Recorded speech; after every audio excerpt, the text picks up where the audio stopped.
Hello दोस्तों, आज हम राजस्थान का इतिहास एवं संस्कृति की किताब पढ़ेंगे। 10 के अंदर यानी क्लास 10 के अंदर जो चलती है माध्यमिक शिक्षा बोर्ड राजस्थान अजमेर द्वारा। तो इसके बारे में आज हम पहला चैप्टर पढ़ेंगे। इसमें है पाठ्य पुस्तक निर्माण समिति राजस्थान का इतिहास एवं संस्कृति कक्षा 10 संयोजक प्रोफेसर B.M. शर्मा पूर्व अध्यक्ष राजस्थान लोक सेवा आयोग अजमेर। इसमें हम पढ़ेंगे राजस्थान का इतिहास एक परिचय यानी इतिहास का काल विभाजन, प्रागैतिहासिक राजस्थान, प्राक युग में राजस्थान और पूर्व पाषाण काल तथा मध्य पाषाण काल और उत्तर पाषाण काल संबंधित जो क्वेश्चन पूछे जाते हैं उनसे संबंधित क्वेश्चन पूछेंगे। और आज हम इनमें ये चैप्टर पढ़ेंगे पूरे और फिर बाकी के अगले सेशन में पढ़ेंगे, यानी कि इन्हीं संबंधित परिचय संबंधित ही इनमें जो सीरीज चलेगी वो पढ़ेंगे। तो ठीक है दोस्तों, चैनल को सब्सक्राइब करें, लाइक करें और वीडियो अंत तक देखें। तो देखो दोस्तों, अब ये हम पहला चैप्टर शुरू कर रहे हैं, राजस्थान का इतिहास एक परिचय। तो सर्वप्रथम से हम पढ़ने जा रहे हैं अब 1949 से पूर्व राजस्थान नाम से किसी भौगोलिक इकाई का अस्तित्व नहीं था। ऐसा माना जाता है कि 1800 ईस्वी में जॉर्ज थॉमस ने इस भूभाग के लिए राजपूताना शब्द का प्रयोग किया। तो आज दिन तक जो भी एग्जाम लगे उसमें कई बार ये क्वेश्चन पूछा गया कि सबसे पहले राजपूताना शब्द का प्रयोग किसने किया। तो राजपूताना शब्द का प्रयोग जॉर्ज थॉमस ने किया। कब किया? 1800 ईस्वी में। अगला है, इसके बाद 1829 ईस्वी में annulus and antiquities of Rajasthan के लेखक कर्नल जेम्स टोड ने इस पुस्तक में इस प्रदेश का नाम राजस्थान या राजस्थान रखा। तो राजस्थान या राजस्थान किसने रखा? तो कर्नल जेम्स टोड ने। और उस पुस्तक का क्या नाम था जिसके लेखक कर्नल जेम्स टोड थे? तो annulus and antiquities of Rajasthan. और इस पुस्तक को कब प्रकाशित या कब छपी? 1829 ईस्वी में इस पुस्तक में इसका नाम मिला। अगला क्वेश्चन है, यह अगला लाइन से पढ़ेंगे। स्वतंत्रता के बाद जब इस प्रदेश की विभिन्न रियासतों का एकीकरण हुआ तो 30 मार्च 1949 को सर्वसम्मति से इसका नाम राजस्थान रखा।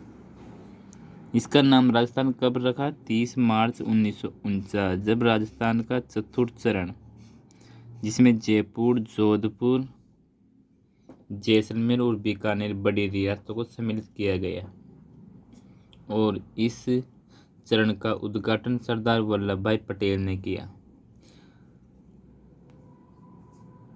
और इसमें चौथा चरण के अंदर 30 मार्च 1949 को हुआ, इसलिए 30 मार्च 1949 को राजस्थान दिवस के रूप में मनाया जाता है। अगले शुरू करते हैं। प्राचीन साहित्य और अभिलेखों में वर्तमान राजस्थान के विभिन्न क्षेत्रों के भिन्न भिन्न नाम मिलते हैं। कुछ क्षेत्र उनकी भौगोलिक विशेषताओं के आधार पर और कुछ क्षेत्र वहां पर बसी जातियों के नाम से जाने जाते हैं, यानी कि अलग अलग जातियां और अलग अलग विशेषताएं वहां पर रहने वाले लोगों की और वहां पर उबड़ खाबड़ जो उनकी भौगोलिक विशेषताओं के नाम से जानी जाती है। जैसे माही नदी को माही बेसिन के नाम से जाना जाता है, उसी प्रकार राजस्थान के क्षेत्रों के प्राचीनतम नामों में जिनका उल्लेख ऋग्वेद में भी आया हुआ है। ये मरुस्थल को, धनव रेत को, जांगल बीकानेर क्षेत्र को, मत्स्य अलवर और सूरसेन यूपी के पास आदि है। मरु और धनु दोनों का अर्थ एक ही है और इसका प्रयोग जोधपुर संभाग के मरुस्थल के लिए हुआ है। तो इसका प्रयोग किसके लिए हुआ है? जोधपुर संभाग के लिए। जोधपुर पहले मरु फिर मरुवार कहलाता था। पहले मरु और फिर मरुवार कहलाता था और कालांतर में इसे मारवाड़ कहा जाने लगा। जांगल शब्द का प्रयोग उस क्षेत्र के लिए किया जाता है या किया गया है जहाँ समी, केर या पीलू, समी, केर या पीलू, जांगल प्रदेश बीकानेर के आसपास कुछ क्षेत्र को कहा जाता है। बीकानेर और नागौर के आसपास का क्षेत्र जांगल देश कहलाता था। मत्स्य, जिसका उल्लेख महाभारत में एक राज्य के रूप में हुआ है, वह जयपुर, अलवर और भरतपुर तक विस्तृत था, उसे मत्स्य कहा जाने लगा।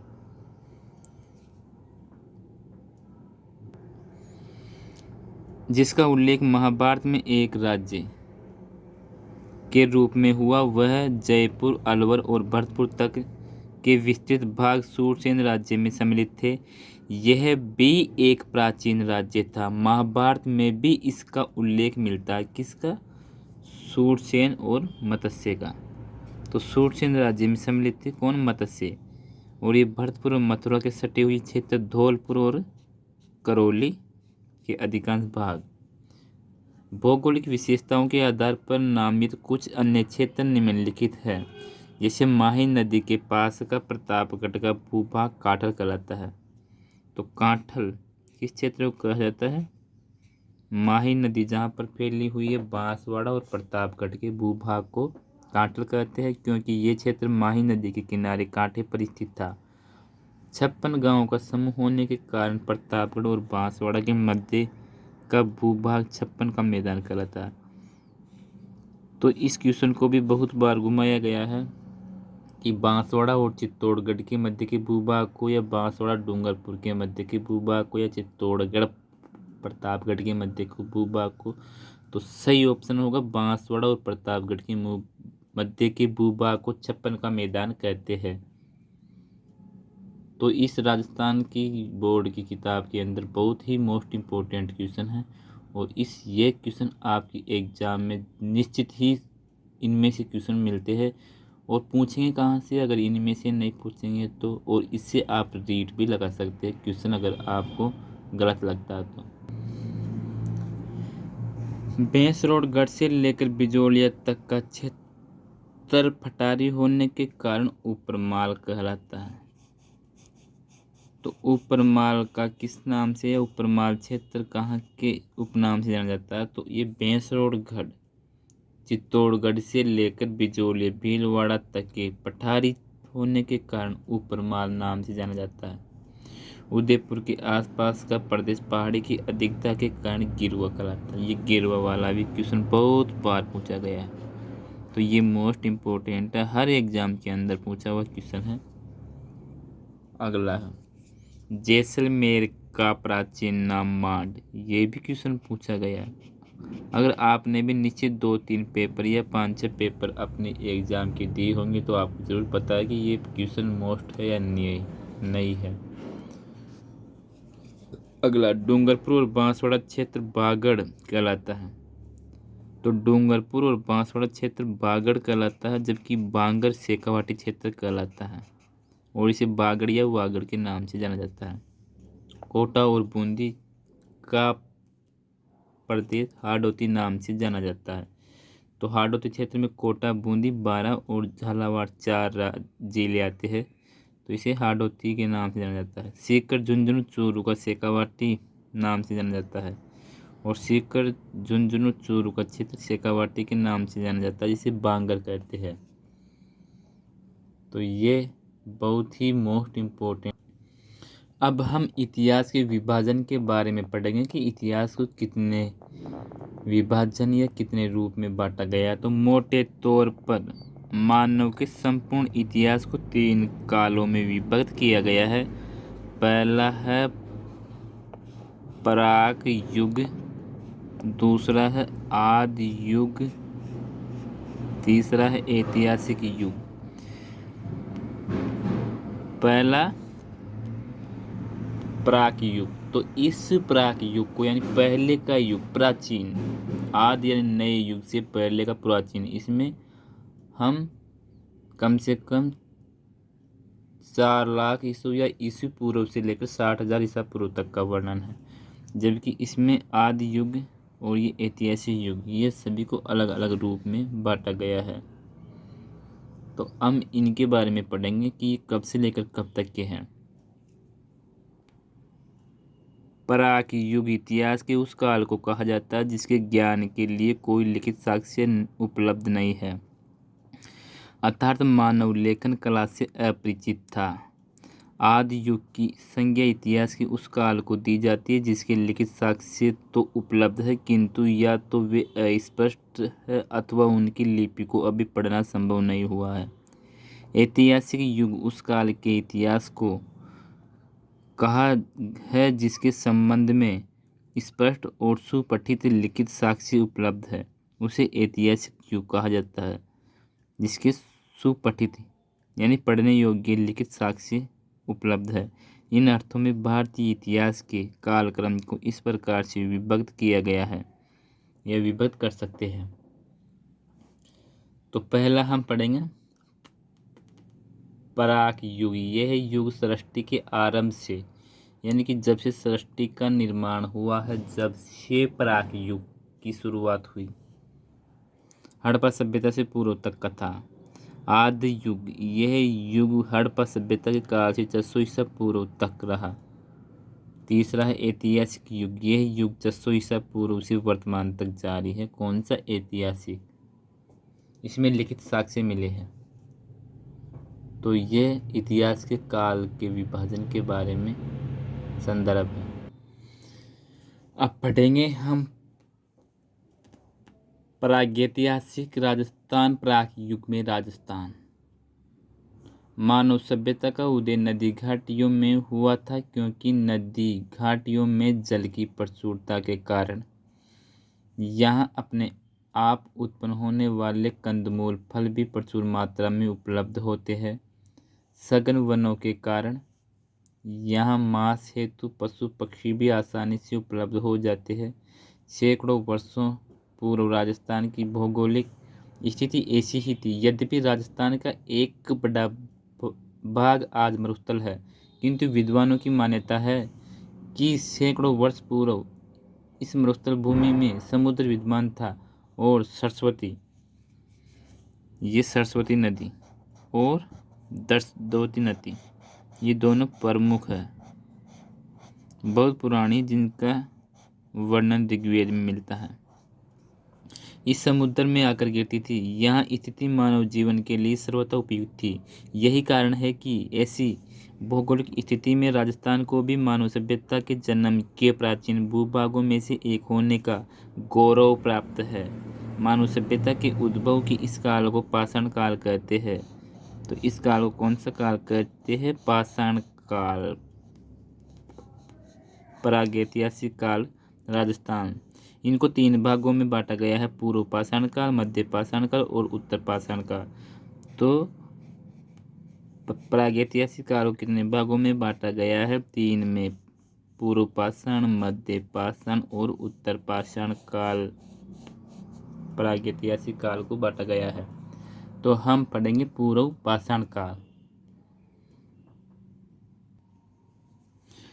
पूर्व पाषाण काल राजस्थान में मानव का उदय कब हुआ, ये निश्चित रूप से ज्ञात नहीं है, लेकिन यहाँ विभिन्न क्षेत्रों में हुए उत्खनन से विभिन्न प्रकार के पाषाण, विशेष रूप से क्वार्टजाइट पत्थर, कौन से पत्थर? क्वार्टजाइट, पूर्व पाषाण काल से मिले हैं।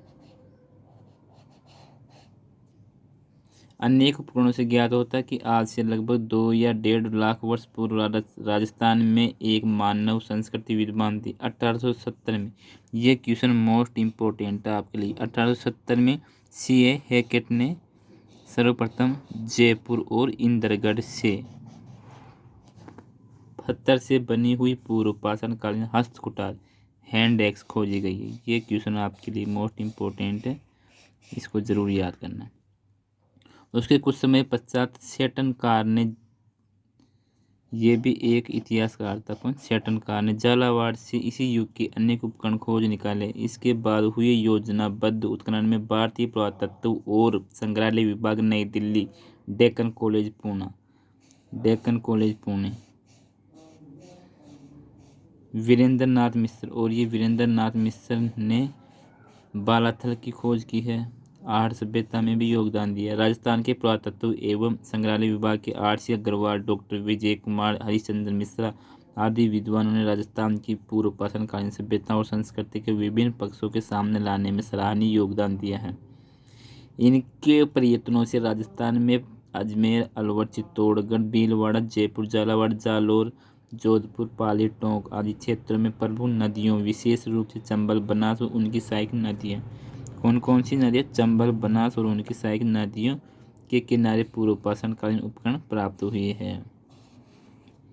जालौर से इस युग के उपकरणों की खोज का श्रेय बी. अलचित को है। इस प्रश्न की उपयुक्त संपूर्ण भूभाग या भूपूर्व पाषाणकालीन संस्कृति का प्रसार क्षेत्र था।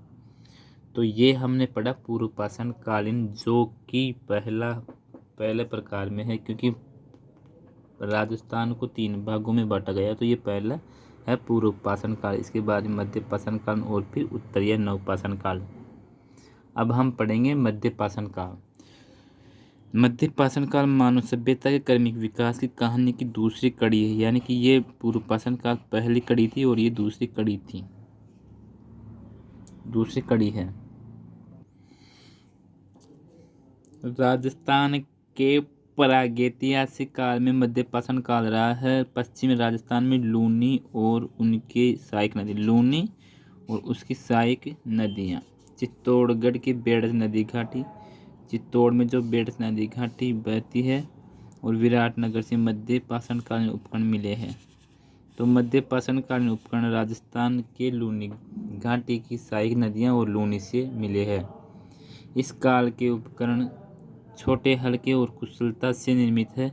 यानी कि लोगों के अंदर थोड़ी सी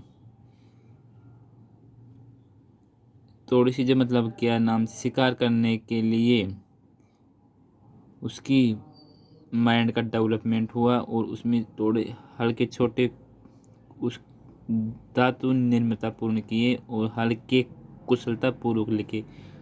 ये उपकरण jasper, agate, chert, carnelian, quartzite और कल्सेडोनी आदि पाषाणों से बने हैं, जिसमें blade, graver, triangle, crescent, traps, scraper, pointer आदि उल्लेखनीय है। पत्थर के बने इन छोटे उपकरणों को माइक्रोलिथिक, ये बहुत इम्पोर्टेंट है, बहुत ज़्यादा, यानी पत्थर के बने इन छोटे उपकरणों को माइक्रोलिथिक कहा गया है। इसलिए इस काल को लघु पाषाण काल कहा गया है। यानी कि इस काल में सबसे ज़्यादा पत्थर पे बने उपकरण मिले हैं। अगला है नवपाषाण काल। तो भारत के अन्य भागों की भांति राजस्थान में उत्तर नवपाषाण कालीन सभ्यता का उदय हुआ है। अजमेर, नागौर, सीकर, झुंझुनू, जयपुर, उदयपुर, चित्तौड़गढ़, जोधपुर आदि स्थानों से उत्तर पाषाणकालीन सभ्यता के अनेक उपकरण प्राप्त हुए हैं, जिनमें भीलवाड़ा के बागौर और मारवाड़ के तिलवाड़ा नामक स्थानों से प्राप्त उपकरण विशेष रूप से उल्लेखनीय हैं।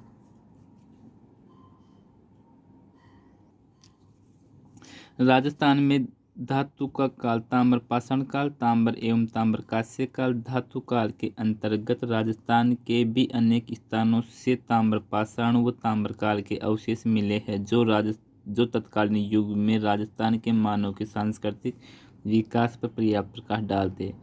यानी कि ये ताम्र पाषाण और ताम्र कांस्य काल के धातु काल के अंतर्गत राजस्थान में अनेक स्थानों से ताम्र पाषाण और ताम्र काल के अवशेष मिले हैं, जो ये दिखाते हैं कि उस काल में सबसे ज़्यादा वस्तु तांबे से बनी हुई थी, और इसीलिए इसको ताम्रकालीन संस्कृति के नाम से जाना जाता है। और सबसे पहले ताम्र संस्कृति कहाँ उपजी, यानी किसकी जननी है? तो यह है गेणेश्वर सभ्यता, जो सीकर में कांति नदी के किनारे है।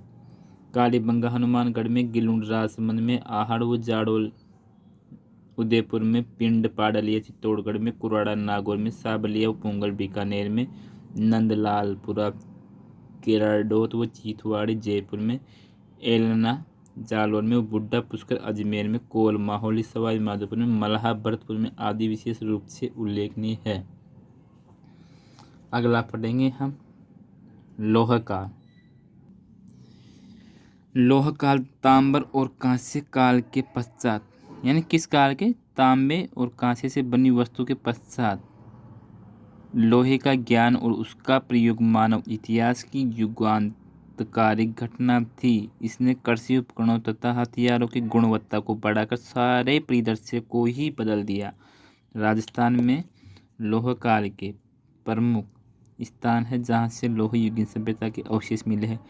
राजस्थान में नौह भरतपुर, जोधपुरा जयपुर, सुनारी झुंझुनू में, रेड टोंक में आदि स्थानों से लौह संस्कृति के समय के अनेक हथियार और उपकरण मिले हैं। नौह से प्राप्त लोहे के अवशेष भारत में लौह युग के आरंभ होने की सीमा रेखा निर्धारित करने के महत्वपूर्ण स्रोत है। जोधपुरा और सुनारी से लोहे गलाने की भट्टियां व अस्त्र शस्त्र तथा उपकरण बनाने के कारखाने के अवशेष मिले हैं। रेड को तो लौह सामग्री की प्रचुरता के कारण प्राचीन राजस्थान के टाटानगर की संज्ञा दी गई है। लौह काल के पश्चात भारत के अन्य भागों की भांति राजस्थान में भी स्लेटी रंग की चित्रित पेंटेड ग्रे वेयर यानी चित्रित मर्दभांड संस्कृति के अवशेष का उदय हुआ है। इस संस्कृति के अवशेष विराटनगर व जोधपुर, जयपुर, सुनारी, नौह आदि स्थानों से मिले हैं। इस संस्कृति का उदय 600 ईसा पूर्व में हुआ है। इसके पश्चात भारतीय इतिहास के साथ राजस्थान के इतिहास का भी ऐतिहासिक युग आरंभ हो जाता है। तो ये लौह युगीन काल की सभ्यताओं के जो साक्ष्य किस किस स्थानों से मिले हैं उनके बारे में बताया गया है। और अब हम पढ़ेंगे कि ये सभ्यता किस स्थान पर है और उन पर कौन कौन सा वस्तुएं या सामग्री मिली है जिससे उस सभ्यता के काल का निश्चित पता लग जाता है कि हाँ ये उस काल की है और सबसे पहले उसका उत्खनन किसने किया है। तो इनके बारे में पढ़ेंगे हम। तो कालीबंगा सभ्यता सर्वप्रथम पढ़ेंगे क्योंकि ये हड़प्पा काल से संबंधित है, सबसे पुरानी सभ्यता और स्वतंत्रता के बाद सबसे पहले खोजी गई। तो कालीबंगा सभ्यता ये मरुस्थल में है और कौन से जिले में? हनुमानगढ़ जिले में। प्राचीन दर्शदवती सरस्वती नदी, दर्शदवती और सरस्वती नदी घाटी जिसे वर्तमान में घग्गर के नाम से जाना जाता है। तो क्वेश्चन ऐसे पूछा जा सकता है कि कालीबंगा सभ्यता किस नदी के किनारे स्थित है? तो या तो इसको घग्गर नदी दे रखा होगा या फिर सरस्वती या दर्शदवती नदी के किनारे है। क्षेत्र में हड़प्पा सभ्यता से भी प्राचीन कालीबंगा की सभ्यता विकसित हुई है। राजस्थान के हनुमानगढ़ जिले, किस जिले में? हनुमानगढ़ जिले में स्थित है। ये सभ्यता आज से 6000 वर्ष से भी अधिक प्राचीन मानी जाती है। कितने हजार वर्ष? 6000 वर्ष पुराने अधिक माने जाते हैं। इस स्थल का कालीबंगा नाम यहाँ से खुदाई के दौरान प्राप्त काली चूड़ियों के कारण पड़ा है, क्योंकि पंजाबी भाषा में बंगा का अर्थ होता है चूड़ी। सर्वप्रथम 1952 में अमलानंद घोष ने इसकी खोज की। कब की गई? 1952 में अमलानंद घोष ने इसकी खोज की। उसके तत्पश्चात 1961-62 में बीबी लाल और पीके थापर ने भी यहाँ उत्खनन कार्य करवाया। यहाँ उत्खनन में इस सभ्यता के 5 स्तर सामने आए। तो कालीबंगा सभ्यता में कितने स्तर पर उत्खनन कार्य किया? तो 5 स्तर पर। कितने सामने आए? 5 स्तर। प्रथम 2 स्तर तो हड़प्पा सभ्यता से भी प्राचीन है। प्रथम 2 स्तर तो हड़प्पा सभ्यता से भी प्राचीन है। तीसरे, चौथे और पांचवें स्तर की सामग्री हड़प्पा सभ्यता की सामग्री के समान और समकालीन है। तो इस आधार पर कालीबंगा की सभ्यता को दो भागों में बांटा गया है। पहला है प्राक हड़प्पा सभ्यता और दूसरा है हड़प्पा सभ्यता। तो कालीबंगा सभ्यता को कितने भागों में बांटा गया है? दो भागों में। कौन कौन सी? प्राक हड़प्पा सभ्यता और हड़प्पा सभ्यता। कितने स्तर मिले हैं? 5 स्तर। 2 तो पहले के और 3 बाद के हड़प्पा काल के अवशेष बताते हैं। कालीबंगा सुव्यवस्थित रूप से बसा हुआ नगर, इसको नगर यानी नगरकालीन सभ्यता है। मकान बनाने में मिट्टी की ईंटों को धूप में पकाकर प्रयुक्त किया गया है। उत्खनन से प्राप्त मिट्टी के बर्तन एवं उनके अवशेष को से हल्के पतले तथा उनमें सुंदरता व सुडौलता का अभाव है। यानी बर्तन और उनके अवशेष पतले और हल्के हैं तथा उनमें सुंदरता का सुडौलता का अभाव है। बर्तन का लाल रंग जिन पर काली एवं सफ़ेद रंग की रेखाएं खींची गई है, यहाँ से जुते हुए खेत के साक्ष्य मिले। ये क्वेश्चन बहुत बार पूछा गया कि जुते हुए खेत के साक्ष्य किस सभ्यता से मिले हैं। अगला, ऐसा अनुमान है कि लोग एक ही खेत में 2 फसलें उगाते हैं। क्या करते हैं? 2 फसलें के अवशेष की सभ्यता से मिले तो कालीबंगा से। कालीबंगा से कब्रिस्तान से यहाँ के निवासियों का समाधान पद्धति की जानकारी मिलती है, यानी शव को दफनाने की जानकारी मिलती है। साथ ही एक बच्चे के कंकाल की खोपड़ी में 6 छिद्र मिले हैं।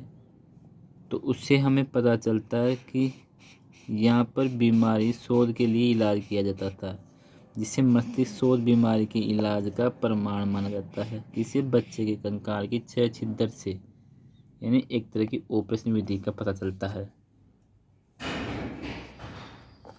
अगला क्वेश्चन नहीं, अगली लाइन, पैराग्राफ। यहाँ से प्राप्त खिलौना, बैलगाड़ी, हवन कुंड, लकड़ी की नाली, किसकी नाली है? लकड़ी की नाली, बेलनाकार मुहर, हड़प्पा सभ्यता का अपना विशिष्ट स्थान रखता है।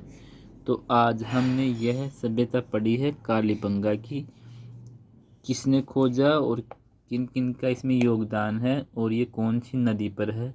तो ये सब ने आपने पढ़ा कि अमलानंद घोष ने 1952 में इसका उत्खनन कार्य किया और 1961-62 में बीबी लाल और बीके थापर ने मिलकर किया। और ये सभ्यता हनुमानगढ़ में घग्गर नदी या दर्शवती या सरस्वती नदी के किनारे स्थित है। और ये 5 स्तर पर इसकी खुदाई की गई। 2 स्तर तो हड़प्पा से पूर्व के और 2 हड़प्पा के समकालीन है। तो दोस्तों, आज हम इस राजस्थान माध्यमिक शिक्षा बोर्ड अजमेर की बुक से हमने राजस्थान के विभाजन के बारे में पढ़ा कि इसमें किस किस सभ्यता और किस किस से मिलकर राजस्थान का शब्द का उल्लेख किस में मिला और सबसे पहले राजस्थान नाम किसने दिया। तो सबसे पहले राजपुताना नाम था, 1800 ईस्वी में जॉर्ज टॉम्स ने दिया था। उसके बाद में इसका नाम राजस्थान पड़ा, जो कर्नल जेम्स टोड की 1829 में एनलस एंड एंटीक्विटीज पुस्तक में मिला, जिसको हम राजस्थान या राजस्थान के नाम से जाना जाता है। तो अब हम अगले में पढ़ेंगे आहड़ सभ्यता, यानी कि आहड़ नदी के किनारे, जो कि कहाँ पर स्थित है। तो आहड़ नदी उदयपुर में स्थित है। और आहड़ सभ्यता, यहाँ पर बनास नदी का भी उल्लेख हुआ है। तो हम ये चैप्टर अगली सीरीज में पढ़ेंगे कि आहड़ सभ्यता का उत्खनन किसने किया और साथ में इनमें किस किस का योगदान था। तो आप भी उस चैप्टर को अच्छे से पढ़ के आए, ताकि मैं जो चिन्ह लगाऊं तो आप सोच सके भाई हाँ ये सही है और वास्तव में ये क्वेश्चन पूछे गए हैं। तो दोस्तों, आज इस वीडियो को यहीं अंत करते हैं। अब हम कल अगली सभ्यता के बारे में पढ़ेंगे। जब तक आप इस वीडियो को देखें और अपने कुछ और भी आपके पास सामग्री होगी, क्योंकि एग्ज़ाम के अंदर एक पुस्तक से तो नहीं पूछा जाता है, उसमें मैथ, इंग्लिश, किसी में जीके, इंडिया वह आता है। तो आप उसकी तैयारी भी साथ से करके रखें। क्योंकि सभी से मिलकर आप सफल होंगे। ठीक है दोस्तों, ओके, गुड बाय।